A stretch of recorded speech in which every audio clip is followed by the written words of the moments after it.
I'm Paul Sullivan, your host on the Company of Dads podcast, where we explore the sweet, sublime, strange, and silly aspects of being a lead dad in a world where men often feel they have to hide or at least not talk about their parenting role.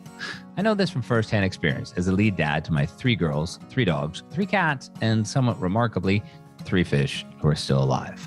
I've done this all while managing my career and striving to be an above-average husband. One thing I know for sure about being a lead dad is it's not a normal role. You're not doing what dads have traditionally done, going to work and leaving the parenting to mom or someone else. Nor are you always welcome in the world where moms are the primary caregiver. But here at the Company of Dads, our goal is to shake all that off and focus on what really matters: family, friendship, finance, and fun. Today, my guest is Steve Israel, who was the 30th pick in the 1992 NFL Draft and went on to play 10 seasons for the Rams, the 49ers, the Patriots, and the Saints. He's now a private banker in Charlotte, North Carolina, and the father of 4. I remember distinctly the day I met Steve probably 7-8 years ago at a conference in Miami. It was at the cocktail party after a day of speakers, and I noticed this guy gliding through the crowd and coming my way. At first, I was jealous. I mean, how does this guy about my age move so much more athletically than me? Then Steve, in introducing himself, mentioned he played cornerback in the NFL, and I felt a little bit better about myself. Steve, welcome to the Company of Dads podcast. How are you? Oh, it's awesome to be here, Paul. And just want to say, man, this is such an awesome deal in starting this company, man. You're about 10 years behind, huh? Hey, I appreciate it. I appreciate it. So we got to start out. The Super Bowl. Is it safe to say that for the Super Bowl, you're rooting for the Rams? You're going to root for your old team? Oh, that is so funny. Yes, of course. I'm rooting for the Rams.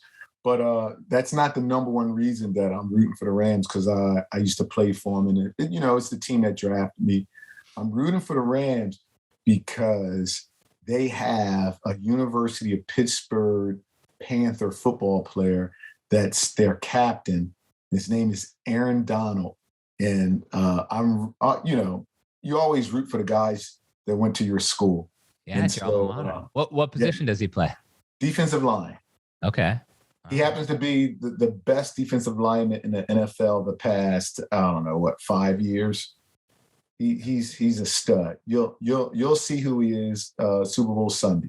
You'll see a lot of number 99. We've been friends a while, so we're gonna have to agree to disagree. Because I'm rooting for the other team. I'm rooting for the Bengals, and not for the quarterback. Everybody loves the quarterback. As you know, I wrote my first book was called Clutch: Why Some People Excel Under Pressure and Others Don't. And that kicker, the kicker, Evan McPherson, that guy baffles me. He is like the example of a clutch player. He gets him into the championship game. He kicks him into the Super Bowl. And he's 22 years old. I'm like, this guy, I know the kicker doesn't get a lot of love. You know that from playing years, but he is a hell of a he was. I was excited for him too. I'm just like any other dad. Look, we talk about this all the time. You have 3 daughters. I have 3 daughters. I have 4 kids. I have a son too, but I also obviously have 3 daughters. And, when you're a dad, you like to see all those great and happy endings, and regardless. And, I want him to do well too. I want the Rams to win, but I'm happy if they win by 1 point on the last play. I'm fine. But the Bengals, oh man, what a story! What a year they've had. It's been great.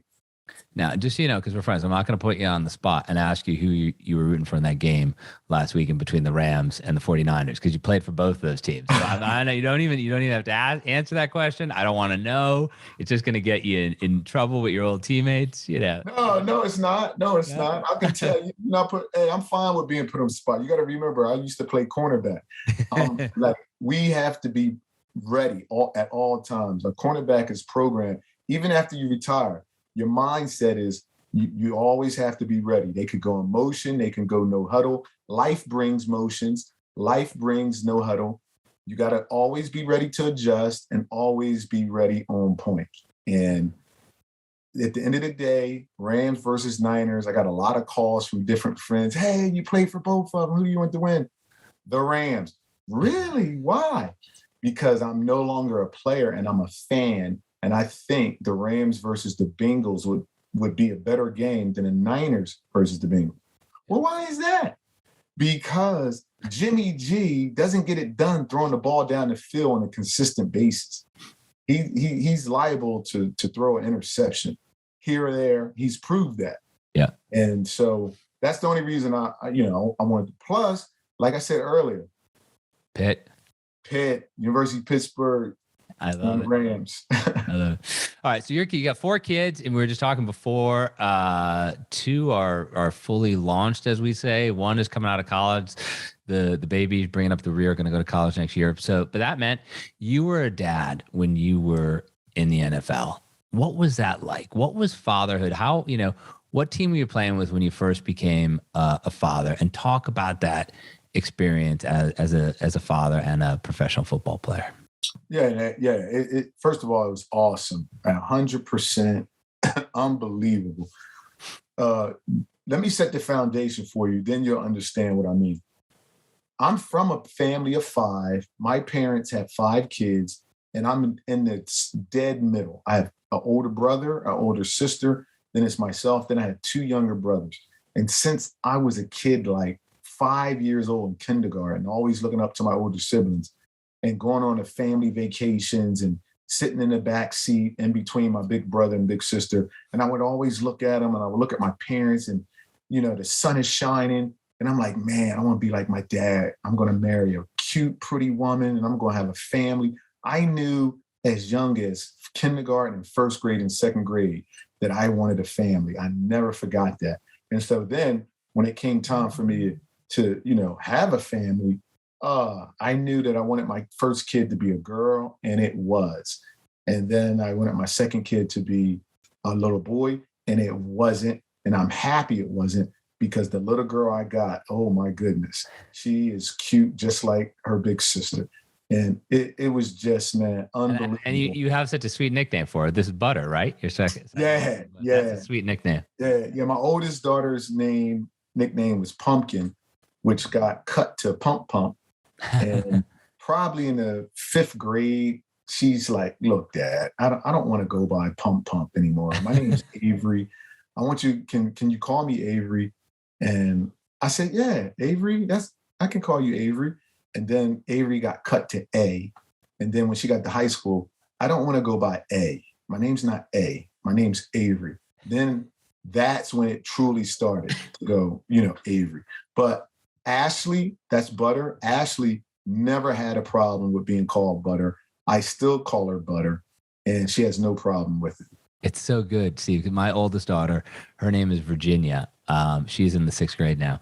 And when she was early on, we would call her Ginny, like, Virginia short. And I think like in pre-K, she came to us and said, Dad, Mom, I really want to be called Virginia. And she was like 4 years old. I'm like, okay. But the nickname we have for her is Jelly Bean, because when she was in the hospital, the baby in the hospital, you swaddle them all up and they fit in your arm like a football. You can really fit them in your arm and hold them there. Yeah. I was like, she looked like a little jelly bean. And she doesn't like it, and we don't ever say it outside of the house because it would embarrass the heck out of her. But she's like, could you call me something other than Jelly Bean? It's like, no, I'm not going. Again, and when she gets called Virginia, then she knows she's in trouble. Oh, that's funny. That's good. Every family has these nickname stories. Every family. Yeah. But so back to there, you are in the locker room. You're playing pro ball. You're doing great. You're drafted 30th. But then you have kids. It's you wanted to be a dad, but surely you want to be a pro football player. And I can imagine like during the season, those weeks when you're playing and up to it. I mean, you're full on. You're not, and then in the off season you got a break. But how did you balance it? How did you make it work as being the dad you wanted to be and still being, you were a great player. I mean, you 10 years. That's amazing. Well, it's simple. It's all about priorities. What are your priorities? And I always knew that my priorities were going to be my family. It was simple. It's real easy if you're blessed to come from an awesome family. Everybody knows. You don't compare. You don't knock others. But reality is reality. You can only speak specifically about how you grew up, what your reality was, and everyone to tell you. I'm not saying that. If you didn't grow up this way, then things could be tough. No, we've seen awesome stories and awesome success stories from all walks of life. Kids that didn't have any parents and they're doing awesome. We've heard of them. But I'm just telling you, I grew up in a very traditional off the charts, unbelievable parents. My parents did everything they could do to help us and support us and love us and raising us. So when you come from that, you had a picture. Life is about experiences. And if you grew up experiencing what it felt like for your mom and dad to support and help you in all areas of your life, social, extracurricular activities, academics, and then your whatever religion you belong to, and they're involved in everything, then it's simple for you. Now you can easily just close your eyes and envision how do you want to do it? And you can look back of how it was done for you. And so playing in NFL, it was simple. Just because I'm going to an NFL facility, I'm still going to work. So depending on what time I got to be there, a lot of times I was the drop-off guy. For example, when I was playing for the Saints, my kid's school, St. Martin's, was across the street from the Saints facility in Meadow. So I used to take my kids to school a lot of days and drop them off and then go to work. Now, granted, when they got out of school at 3, I wasn't finished. So their mom would pick them up. But it was so much fun. And I would come home, and I'm a hands-on dad, so I really enjoy doing homework. And sometimes my kids, I let them help me. I played 10 years, but it was a very tough 10 years. I was injured. Out of that 10 years, I was injured probably 4 of those years. And I missed a lot of games due to injury and surgeries. And during that time, in the middle of doing homework, when my kid is going to the kitchen to get, some cookies and milk and for a break in between the homework, or we're taking a break, I would ask my daughter to grab my bag of ice so daddy can ice his knee. They would participate.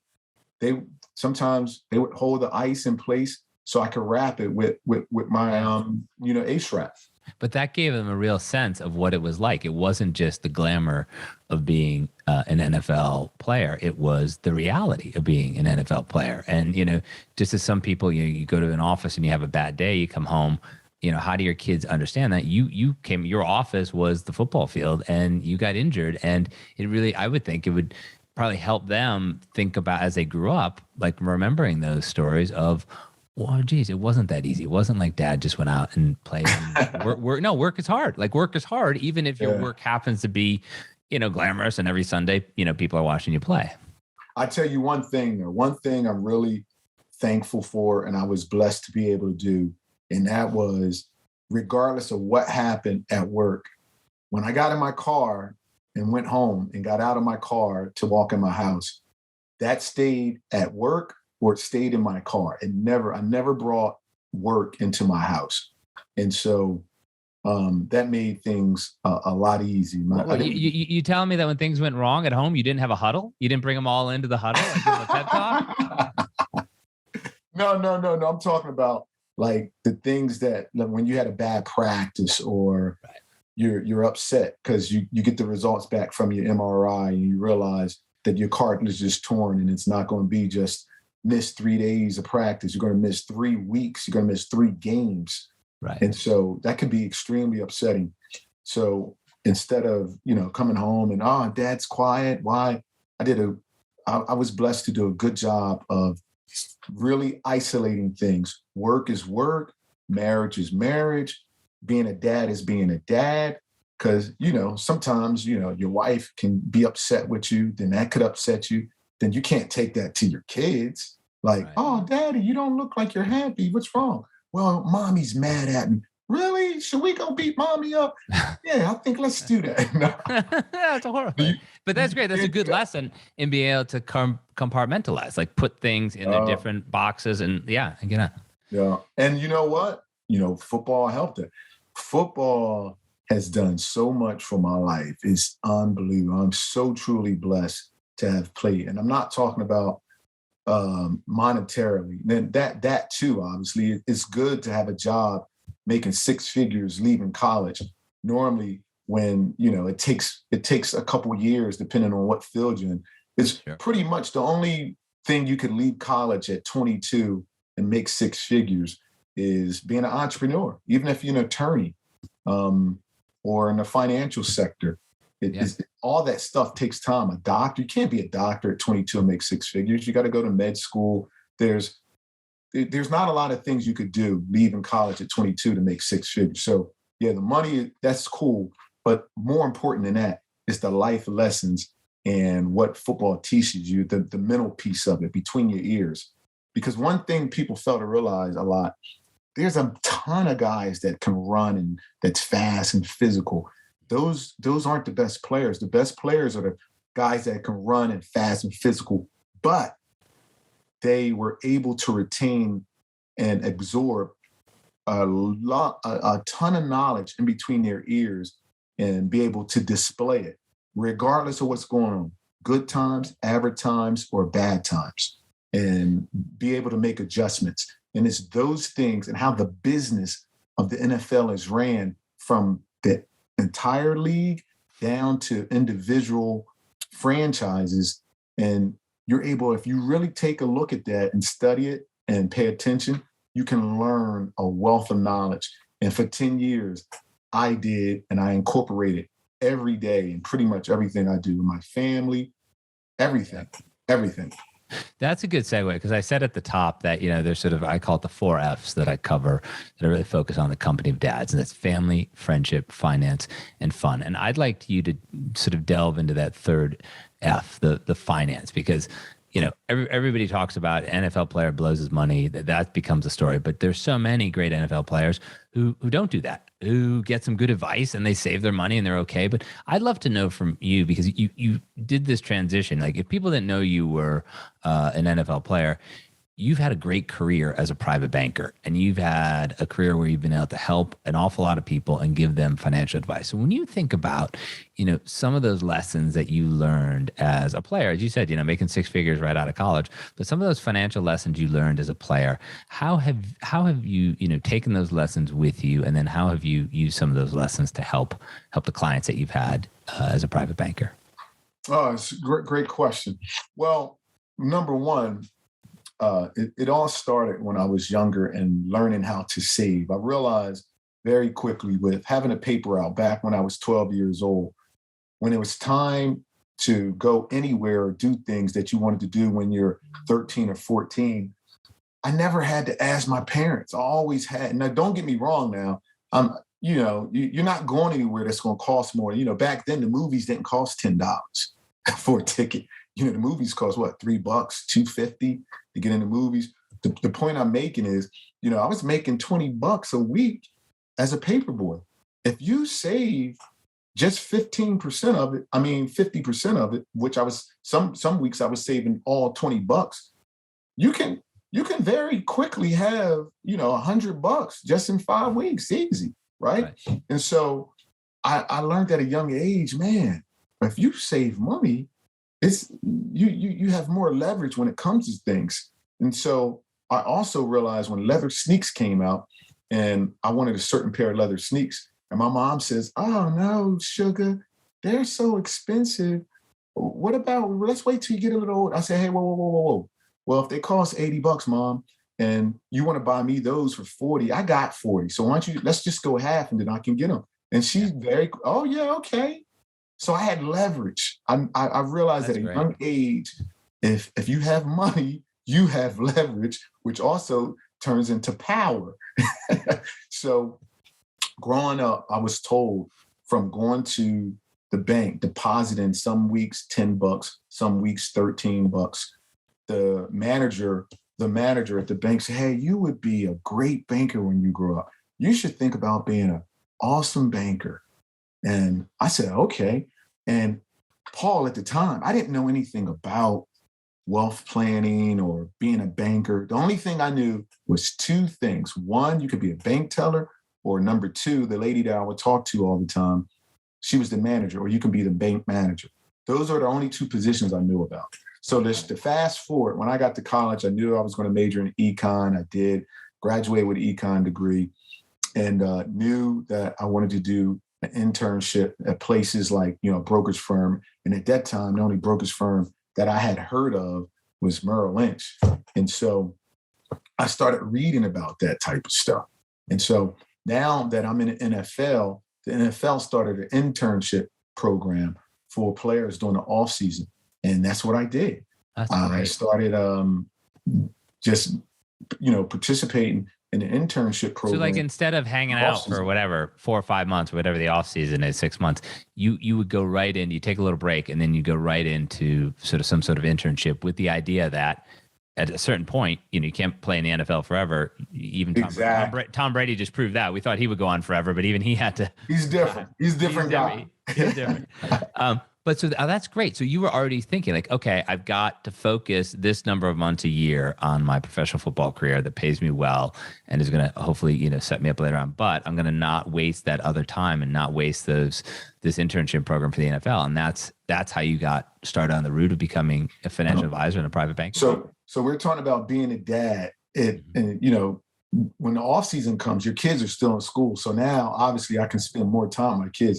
But the days that I was doing my internship, I would drop my kids off at school and then go to the office for my internship instead of going to the football facility. And then when the off-season conditioning program starts, because you got to lift weights and you practice during the off season, but that's not all day. You go in and you have a meeting, you could be done by 10 o'clock in the morning, especially if you go in for the 8 a.m. lift group, you're done and out of there by 10. So I would leave and take my kids to school, go to the off-season conditioning program. Mm-hmm. And when I'm done, now put on my suit and go to the internship. And that's when it started. And, I just started preparing myself that way. Then I would talk to some of the front office people at the teams I played for. Also, when I played for the Patriots, Mr. Kraft used to really explain a lot of different things to me and help me out and introduce me to his friends. I remember he introduced me to Mr. Chad Gifford, who at the time was the CEO of I can't remember, it was Fleet Boston or Bank That's Boston. Funny. I knew Chad Gifford's brother Dunn really well, and yeah, they were Fleet. Then that got bought, Fleet Bank Boston, and then eventually Chad Gifford became chairman of Bank of America. So that was a good guy to meet. Yeah, simply from the conversations with my boss, and we don't have time to go through all those conversations, but he said, you know what, I got a guy I want you to meet. One day after our conversation, he said, I got a guy I want you to meet. This was before we went out for practice. And, maybe a week and a half went by, and it was a tall guy in a blue suit standing next to my locker. I think Lawyer Malloy told me, he said, big man is waiting at your locker with another one of his, with one of his friends. I said, oh, all right. And as I'm walking out, I see Mr. Kraft standing with a gentleman with a blue suit on. And that gentleman was Mr. Chad Gifford. It's crazy, isn't it? So when you finished, 10 years, you finish your career, do you take a break or did you go right into sort of financial services and start working? No, I didn't take a break. But what happened was not only financial services, but I was told in college that I would be great on TV. Mm. And so I also wanted to, the original goal was to be like on 60 Minutes. But what happened, but what happened was during the off seasons, I not only did internships at financial brokerage firms, I also did internships at TV stations. And I worked at Nesson. I did an internship at Nesson when I was playing for the Patriots one year. This is, for those not know, this New England Sports Network, which I know because I grew up in Massachusetts. Yeah, kind of like a regional ESPN. Yeah. Yeah, and really enjoyed that. So make a long story short, I got involved in TV also, and I got hired for CSTV, College Sports TV. They were end up being bought out by, I think, CBS. But then that next year, I went to ESPN, and I was part of ESPNU, the U. That's when it first started, way back, and really enjoyed that. But as you know, that's only on the weekend and Thursday nights. So what happened was I was doing TV as a sports analyst on the weekends covering football, and also Thursday night college games. And but during the week, I started my career at Northwestern Mutual. That's where I started for my financial career. I'd love to talk more about this, but I want to come back. You don't have so much time. I want to come back to the fatherhood angle. And when you think about with your own kids, your 4 kids, your 3 girls and your son, what are the financial lessons that you really wanted to teach them? What are the things that you wanted to make sure that they knew? You got a ton of life experience. You got a ton of professional experience around money. What were those financial lessons you wanted to make sure your kids took away from you? Oh, that's funny. That's funny. It's good. Number 1, save. I would always go over different things and lessons on saving. But before that, it was education. They always knew how I felt about education. When they would do something good, you would get a report card gift. And my kids knew Barnes & Noble extremely well. We had so many books, so many books. And why? Because I didn't grow up reading enough. I did not listen to my brother. Don't ask me why. We don't have time.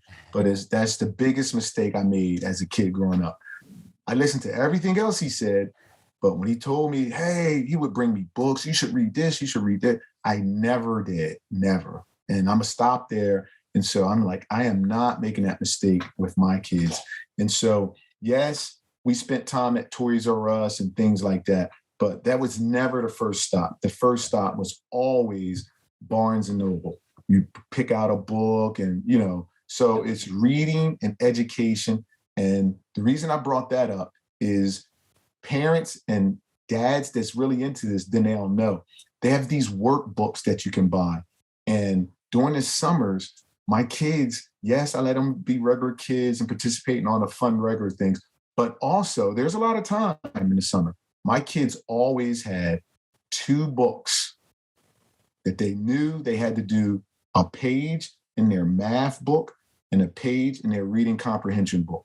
And I started this from kindergarten, because these books go from pre-K all the way up to, like 5th grade. And during the summer, you go to summer camp and you do all that stuff.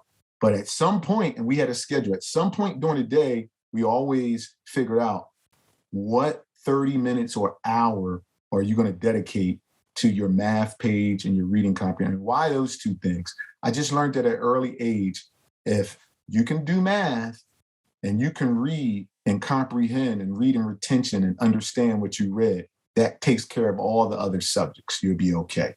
Yeah. And that's what I wanted for my kids. So within that math page, obviously, I always really had them focus on the money part. And as they got older, I would just get them, financial stuff. So for example, now, once I got into, being a wealth manager and a private banker, I started teaching them in middle school about stocks and bonds. It went from basic math and basic saving and all that stuff. Mm-hmm. As you go up in grades, we went up in education level about money. So today, my son, he knows more about day trading almost than I do. And I'm not saying that he doesn't do it for a living, right, but they understand all of it. You created a comfort around personal finance for your kids. And I think that's pretty great because so many parents don't do that. So many parents don't have that knowledge themselves. And so your kids, particularly the 3 who are out and about, you feel comfortable that they have a good sense of money, right? Yeah. And it's not just that, it's also generational wealth. We don't have time to go into it. But there's a lot of families that they don't even understand what generational wealth is. And so I really wanted to say, hey, it's not about just you. It's about others. How are you going to put things in place to set up for not just your kids, but your grandkids and your great grandkids? Those are things that we constantly talk about. But once people, they get grown, it's a little different. Yeah, but you have your moment. You have your time when they're in your house, living under your roof, to sort of impart as many lessons as a father that you can, right? I mean, that's your time when they're a sponge. Yeah, and it's fun too. It's fun. What do you want your kids to see? And the big thing is simply this: whatever I preached, they had to see me doing it. Yeah. It's no different than football. You know, I know earlier you asked me, what are things you learned from football? It's about actions. It's about your actions. You can't say, hey, coach, I can tackle him. He doesn't want to hear that. He wants to see it. Show him. I was a cornerback. I can't say, oh, yeah, I can cover him. Oh, really?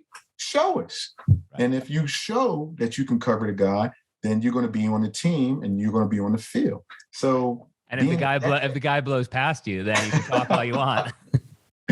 Being a dad is the same way. You have to show your kids what you're all about. If I'm teaching the proper way and I want them to do their dishes and their house chores, my kids grew up seeing me be one of the best janitors in the house I can be. When dad cleans something, you're going to know it's going to be spotless. It's vacuumed, the dishes, loading the dishwasher the correct way.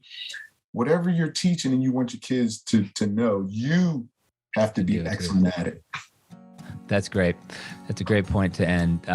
Steve Israel, thank you so much for being my guest on the Company of Dads podcast. As always, I enjoy talking to you, and I'm very grateful for your time today. Likewise, Paul, and congratulations, man. Unbelievable company that you started. Whatever I can do to support it and be a part of it. Just like those articles, don't get me wrong now, this is better. I know, especially for kids, this is better. But those articles were exceptional, and I'm going to hold you accountable. I want the same outcome and success that those articles proved to be. All right, I'm going to take a lesson from you. I'm not going to tell you what I'm going to do. I'm going to show you what I'm going to do. It's good. All right, Paul, man. You have a good one, man. Have a great week. Thanks, buddy.